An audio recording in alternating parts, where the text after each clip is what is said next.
Welcome to this video on the peace advocacy.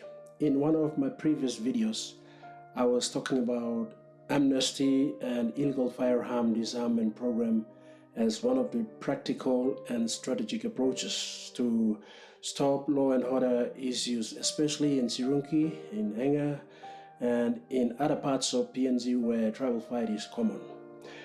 This approach was advocated strongly by the councillor for Mulabin tribe, Councillor Rodney Maso.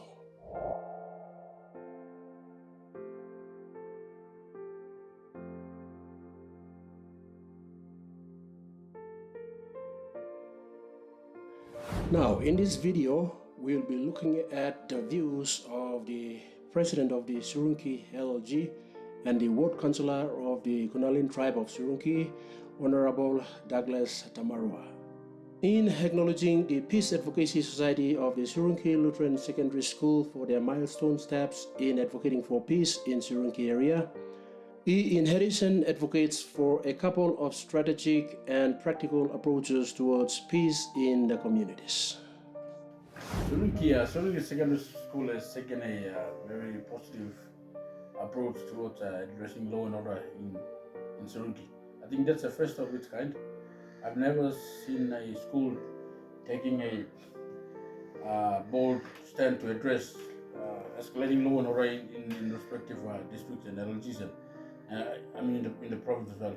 As a leader, I would like to take this time to thank the teachers, the administration, the teachers and the students, and salary staff, and the board members of Sirunki Secondary School for taking this very important and it's a milestone step towards addressing law and order in Sirunki and in the province. And we at community-based leaders, magistrate, me as a councillor and the LLG president, all other village leaders, magistrates have pledged to work with Sirunki Secondary School to address law and order on the approach that they've come up with. Honorable Tamarua encourages all the other schools in Enga province to advocate for peace as the Sirunki Lutheran Secondary School because their input in the LLGs, in the communities, and in the locations that they are in is much needed in Enga province. Secondary schools in all the districts should take the same approach. Don't wait for the government to send in defense. Don't wait for government to send in leaders or police or defense all the time. Now we have to do something somewhere. We have to start something somewhere, and then we have to call for help outside. One of the approaches Honorable Tamarua strongly advocates is for the elites to go back home and contribute to the community positively and meaningfully. Honorable Tamarua encourages the elites of each clan and tribe to build permanent residences in their villages and even set up businesses. This approach will surely change the mindset of their people, and people will hardly get into tribal fights and do distractions. I don't see any elites engaging in business SMEs back in the villages. Every elite of each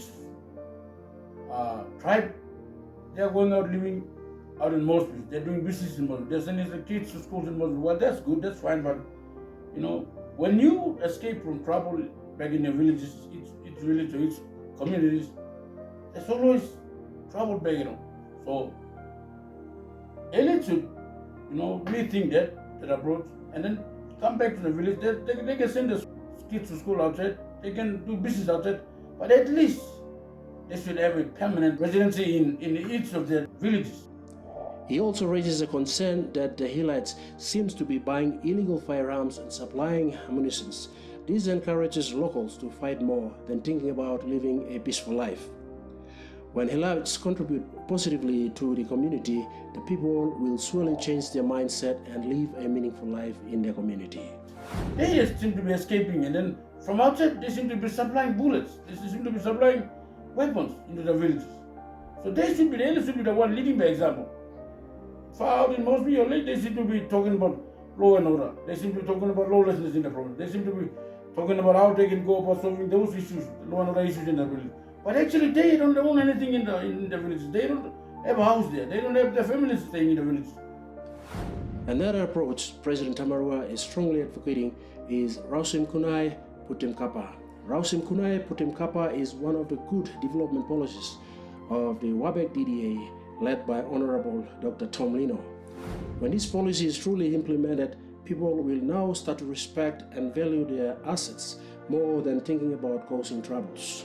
All houses, whether residential or other houses, need to be built with iron roofings.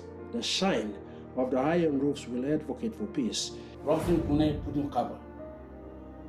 So that approach basically means every ward will have a sawmill, and then we will have a copper mill down in Wabek. So one do man cut will cutting the web no really manual team or planning some more cables or one team.